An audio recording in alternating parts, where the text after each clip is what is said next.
karag, welcome back to my vlog. Isang magandang gabi sa inyong lahat. Mula dito sa Lasak City, hindi pa kalag-kalag mga karag-karag, hindi pa Halloween. Pero yung menopausal destruction look natin, kabog na kabog pang Halloween effect tayo for tonight's vlog mga karag-karag.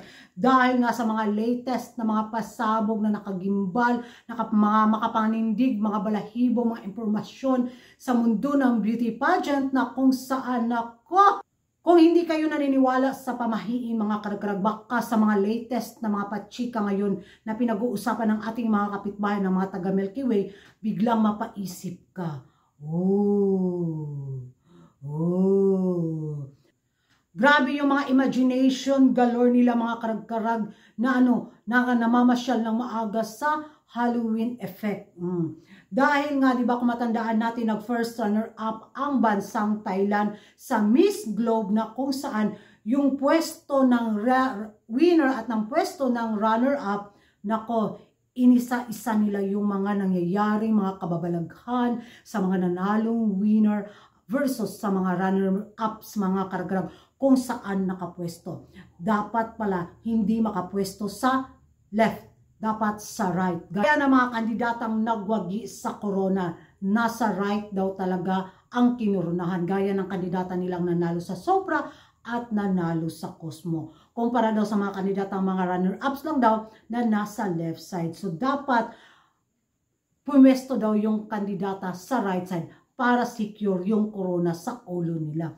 Uy, thank you mga kapitbahay namin. Ngayon may alam na kami. Pero uto-uto na lang ang maniniwala dyan, di ba? So, yun yung mga pamahiin nila ngayon mga karag-karag sa mundo ng beauty pageant na biglang nabusbam ako sa impormasyon na to.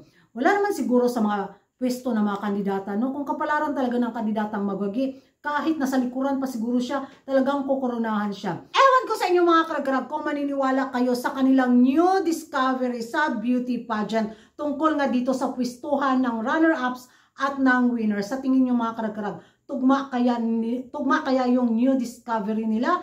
Nako, mag-ingay tayo sa comment section, pero hindi pa tapos yung chismisan galore natin.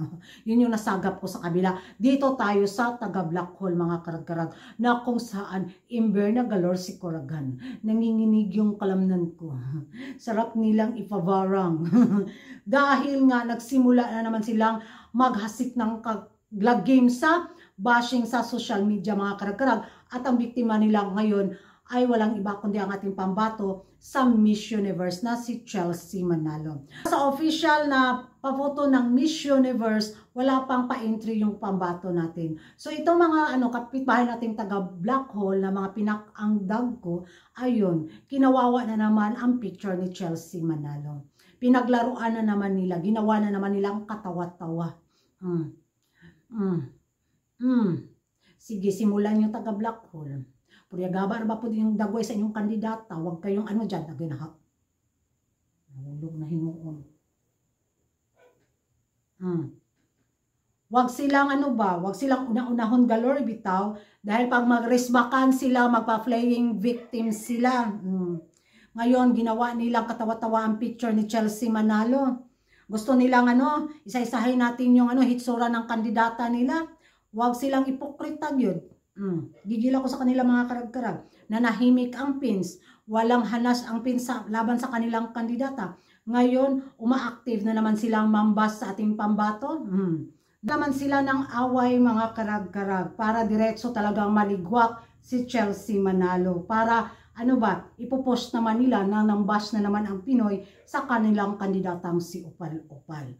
Pero ito ang totoo, sila talaga yung nag-uuna-una. Nanahimik ang pins. Dahil alam namin kung ano yung kalakaran ngayon sa Miss Universe 2024 after nang nangyari kay Michelle. Sa tingin nila, kikiligin pa ang taga-pins? Bakit hindi na lang nila pagtuunan pansin yung kandidata nila kung sa tingin nila ay very beautiful, very smart, very energetic. Doon na lang sila mag-focus, wag na lang sa ating pambato na lalaitin nila. Dahil pag sinimulan nilang guluhin ang ating pambato sa pamamagitan ng bashing, makakatikim sila ng lagim ng bangis ng taga-pins din. Bahala na. Wag silang ganun, nanahimik tayo, di ba? Wag silang una-una bida-bida. hinayaan natin yung pambato nila kung ano yung maging ganap, kung magkapikat ba sa ating pambato sa mga pa-eksena galore, wag sila, wag kami. Da. Kay na, masugda na mo panaway na inyong kandidata, impas gyud. Gay, simulan nilang iano si Chelsea Manalo na okay yung pambato namin, hindi pa sinira na mukha sa mga formalin, yung kandidata ninyo. Namyahok na ang dagway silang kandidata sa formalin. So, ewan ko mga karkarag kung ano yung magiging reaction ninyo. Ngayon sinumulan na naman nilang paglaruan at i-bash ng todo si Chelsea Manalo. Sa tingin nyo mga karkarag, deserve nga ba ng ating pambato na i-bash? Nako, hindi tayo patatalo ha. Kaya behave muna tayo. Pero pag hindi na talaga kaya, resbakan natin ay. What? Wait lang sila. Pag makakita pa ako na binabash nila at pinaglaruan nila yung picture ni Chelsea Manalo, siya, mag-in-English, di ko pinakatay dire. So, yan ang mga karagara ka, mga latest na mga chika ngayon na pinag-uusapan ng mga active na mga chismosa at mga chismosa sa social media. Ano yung magiging reaction yung mga karagara sa ayun nga pamahiin ng mga kapitbahay nating Tingka Milky Way at itong pag ano na bida-bida bashing una-una ng ating kapitbahay na taga Black Hole. Mag-ingay tayo sa comment section at pwede ka pa nakapag-subscribe sa YouTube channel ko. Don't forget to like and subscribe Kuragan Karag, ang babaeng lagi na karag-karag. And see you in my next vlog. Bye-bye!